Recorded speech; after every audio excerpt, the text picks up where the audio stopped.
থেকে সুগন্ধ ভট্টাচার্য নামে 41 বছর একটা লোক মিসিং হয়ে গেছে। ফোন করলাম দাদার মোবাইলে, সুইচ অফ। তখন তো আমরা মাথা খারাপ হয়ে গেছে, সুইচ অফ। এরপরে বারবার ট্রাই করতে সুইচ অফ। দাদার আরেকটা যে নাম্বার, ওটাতে ফোন করলাম, সুইচ অফ। তখন থেকে তো আমরা মানে টেনশন আরম্ভ হয়েছে। মা ওই দিকে গান আছে, বুদ্ধি গান আছে, মানে আমি মধ্যে দিয়ে দাঁড়ায় দাঁড়ায় মানে কী করুন ঠান্ডা মাথায় চিন্তা করতে করতে দাদার এক বন্ধু কোথায় খেয়াল হয়েছে, তাইনের ফোন করছে। তাইনে ঘুমাইতেছিল। এরপর আরেকজন বন্ধু পাইছি, তাইনে রেসপন্স পাইছি। তাই বলছে না দাদার লোকের দেখা হয়েছে না, এই হয়েছে না, কী হয়েছে। তারাও সবাই মানে যেই শুনছে দাদার লোকের সবারই সম্পর্ক ভালো। তাই দাদা বলছে আরে কী হয়েছে, তাইনেও টেনশনে করতেছে, ফিল করতেছে। তাইনের বাবা অসুস্থ। তো তাইনেও বলছে ঠিক আছে দেখো না, অপেক্ষা করো, হয়তো আইবো বা ইয়ে করবো, মানে ঠিক আছে। মানে তাইনেও কিছু রেসপন্স দিতে পারতেছে না বা কিছু কইতে পারতেছে না। তাইনেও তাইনের মতো করে রাত্রেবেলা ট্রাইটি করছে। বুঝছে মানে তো অপেক্ষা কোন ছাড়া কিছু কোন যেত না। সকালবেলা ধরো সময়তে লুকটু গেলে বা জিজ্ঞাসা কোন যেত। তারপরে সকালবেলা তাইনের লগে 7টা সাড়ে 7টার পরে কথা হয়েছে। কথাতে জানা গেল রাজীব দা একজন দাদা তাইনের লগে আসিল দাদা রেড লোটাস ক্লাবে।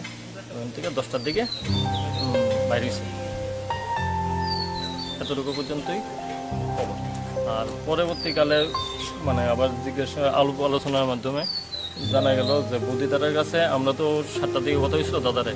এরপরে 8:30 না 8টার আগে মানে 8টার দিকে এই মানে বুদ্ধির লোকে কথা হয়েছে, আবুর লোকে কথা হয়েছে। মানে ঘটনা একটা মনে করো হয়ে রয়েছে। পরবর্তীকালে যে কথা জানা গেছে বা হয়েছে হয়ে সেটা মানে কথাটা যে পরবর্তীকালে জানা গেছে যে দাদা 8টা সাড়ে 8টা পর্যন্ত মানে এইদিকে কথাবার্তি হয়েছে। এরপরে 10টা পর্যন্ত রেড লোটাস ক্লাবে আসিল দাদা। এরপরে দাদা রওনা হয়েছে। আমি ফোন করছি একটা, এই 10টার থেকে এই 1টার মধ্যে দাদার কী হয়েছে অজ্ঞান আছে। মানে রাত্র 10টার থেকে 1টার মধ্যে, কারণ 10টা পর্যন্ত যদি রেড লোটাস ক্লাবে থাকে আমি ফোন করছি একটা রাত্রে 10টার থেকে 1টা, এই জায়গাটার মধ্যে দাদার কী হয়েছে।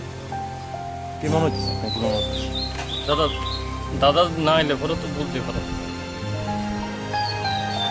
আপনার নামটা? আমার নাম শিশন ভট্টাচার্য। তাই নিয়ে কোন পেশার সাথে জড়িত ছিল?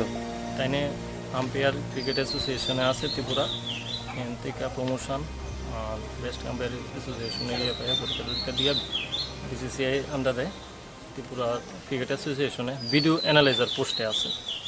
কালকাতা থেকে সুগন্ধ ভট্টাচার্য নামে 41 বছর একটা লোক মিসিং হয়ে গেছে আর কি। তো আমরা থানাতে তারা আজকে সকালে 10টা-11টার দিকে ইনফরমেশান দিছে। যথারীতি আমরা একটা মিসিং এন্ট্রি করাইছি, করানোর পরে আমরা তল্লাশি চালাইতে আসছি বিভিন্ন রকমের তদন্তের মাধ্যমে। কোথায় বাড়ি? উত্তর জয়নগর।